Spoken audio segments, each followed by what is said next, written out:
Tantos anos depois da abolição da escravidão no nosso país, e nós continuamos um país, uma nação racista. Esse vídeo vai ser sobre esse assunto e eu tenho algumas coisas para falar para vocês. Vamos lá!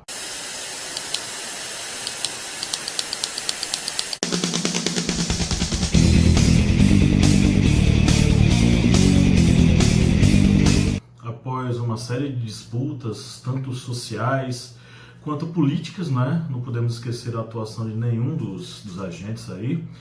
Nós tivemos, enfim, né, a promulgação, a assinatura da lei, chamada de Lei Áurea, assinada pela Princesa Isabel, que, enfim, pôs fim à escravidão em nosso país. Como a gente abordou aqui em outros vídeos, inclusive eu abordei em um dos vídeos sobre o samba enredo da Escola Primeira de Mangueira, e convido você a assistir, né? Deve subir aqui um cardzinho convidando você para assistir esse vídeo depois. Nós falamos um pouco sobre os personagens em torno da abolição da escravidão e mostramos que não só a Princesa Isabel deve ser lembrada, claro, ela teve sua participação política e sua atuação política em torno disso, mas outros personagens esquecidos, inclusive personagens negros, deveriam ser lembrados. E mesmo assim, depois de tudo isso e depois da abolição da escravidão em nosso país, parece que nós gostamos disso. E a sociedade brasileira permanece racista. Aí muita gente vai dizer, mas racismo é mentira, isso não existe, nossa sociedade já evoluiu, o negro e o branco são iguais, né? Não existe nenhuma diferença, cotas são racistas, entre outras questões que eu não vou me estender muito, porque aí toma o vídeo todo e eu não vou falar aquilo que eu quero falar. Mas, inicialmente, é o seguinte, eu concordo, nós aqui do Historiante concordamos com a declaração da ONU de que sim, o Brasil é um país racista. E ele é um país racista não porque a gente acha isso, mas porque os dados mostram isso, as informações disponíveis e as pesquisas feitas mostram isso. Eu vou citar alguns dados aqui. Esses dados eles estão baseados em institutos de pesquisa e determinados órgãos que pesquisam questões sociais e que vão estar linkados na descrição desse vídeo. Você pode conferir aí embaixo quais são os institutos que nos forneceram esses dados especificamente. E daí você vai poder tentar entender o porquê de essa afirmação ser tão verdadeira. Sim, nós somos um país racista. Por quê? Vamos começar inicialmente com a divisão populacional que existe no Brasil. 53% da população brasileira é uma população negra.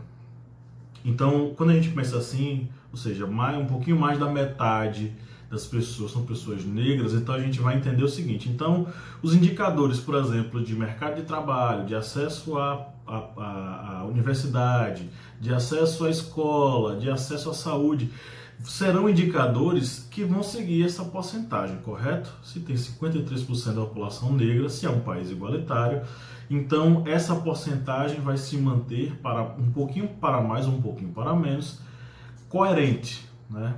Só que não é isso que a gente vê. Vamos deixar claro o seguinte, segundo os dados, né, dos institutos que a gente analisou, que estão linkados aí nesse vídeo, 70% das pessoas que vivem em extrema pobreza em nosso país são pessoas pretas ou pardas, definidas assim de acordo com o critério racial das pesquisas.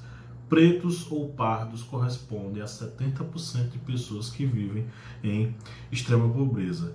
Em contraponto, 80% dos mais ricos do país são pessoas brancas.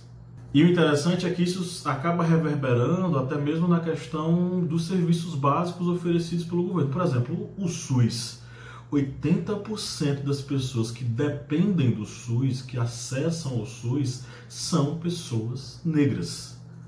80% da população que tem acesso ao SUS são pessoas negras. Isso a gente está falando sobre saúde. Se a gente for passar para o lado da educação, a gente vai ver que uma pessoa negra ela tem 5 vezes mais chance de não conseguir ser alfabetizado. Além disso, Em relação ao ensino superior, a cada 4 pessoas que são formadas, uma é negra. Então note, a questão e aí vamos pensar, vamos problematizar essa questão. O acesso à educação, ele já é desigual desde a sua raiz, né? E aí as pessoas falam sobre cotas, enfim, a gente vai acabar fazendo um vídeo especificamente só sobre cotas, mas as cotas entram justamente aí, nesse contrabalanceamento do acesso à educação superior. Então veja como a questão ela gira em torno da exclusão da população negra do acesso à educação. E aí tem dados ainda mais alarmantes e que deixam a gente muito preocupado, especificamente em relação a, por exemplo, o tempo de vida, né? Por quê? Porque o tempo de vida de uma pessoa negra, em média, também é inferior. E você pega os dados, por exemplo, dos assassinatos de mulheres. 62% das mulheres assassinadas são negras. E esse número, numa tiragem aí, que essa pesquisa ela acabou sendo feita em 2014, numa tiragem de 10 anos, essa proporção aumentou. Então, 62% das mulheres assassinadas, elas são negras. E se você pegar os dados da população carcerária no Brasil, você vai ver que 75% da população carcerária brasileira é uma população de negros. Pessoas negras que estão presas lá. E, sinceramente, não é porque os negros eles são maus ou os negros são ruins. É porque existe claramente uma política de estigmatização do que é o ser bandido. E quando se estigmatiza o que é o criminoso, né, essa cultura constrói a ideia, o personagem de um homem negro, de uma mulher negra, associando a negritude à criminalização. De acordo com dados coletados até 2016, a cada 12 minutos uma pessoa negra é assassinada em nosso país. E a gente não tem como esquecer o que aconteceu recentemente em relação ao pai de família, que estava com sua família, inclusive, no carro lá no Rio de Janeiro, passeando, e o cara recebeu simplesmente 80 tiros, porque supunha-se, os soldados do exército supunham que aquele carro era um carro de criminosos, né? E aí está o critério da pele novamente sendo colocado como critério de criminalidade. É como se quanto mais negro a pessoa fosse, mais propensa à criminalidade ela fosse. E esse é um pensamento racista, é um pensamento perigosíssimo, que a gente não pode compartilhar e passar isso adiante. E antes que você me diga que isso é um caso isolado, é só você lembrar os recentes casos de assassinato, por exemplo, no Rio de Janeiro. O menino que estava indo para a escola e acabou sendo baleado, mesmo usando a farda da escola. O cara que estava indo trabalhar com guarda-chuva e confundir o guarda-chuva com uma metralhadora. O cara que estava instalando a antena no teto de sua casa, na laje de sua casa, e o pessoal confundiu a furadeira com uma arma. Gente, isso é perigosíssimo, porque a gente está colocando como critério de criminalidade a cor da pele, e a gente está criminalizando a população negra brasileira. E esse discurso reforça a ideia de que a criminalidade está associada à cor da pele, e esse é um pensamento extremamente racista. Quanto mais negra a pessoa, mais propensa ao crime ela pode estar. Esse é um pensamento extremamente racista e perigoso dentro de um contexto onde nós temos um país extremamente miscigenado e com uma população que se autodenomina negra correspondente a 53% da população, ou seja, metade da população. Então tem muita coisa errada aí. E dentro desse contexto a gente chega à seguinte reflexão: a nossa cultura, a cultura brasileira, ela está arraigada na ideia de um racismo que é um racismo estrutural, que atinge as mais variadas camadas da sociedade e que acaba trazendo para a nossa realidade estatísticas como essa, que mostram que, de fato, o que está acontecendo é um genocídio da população negra brasileira. Então, gente, antes de você que está nos assistindo, antes de você afirmar que racismo não existe porque o Brasil é um país igual, igualitário, está todo mundo na mesma condição, tente refletir sobre esses dados e tente repensar a sua opinião.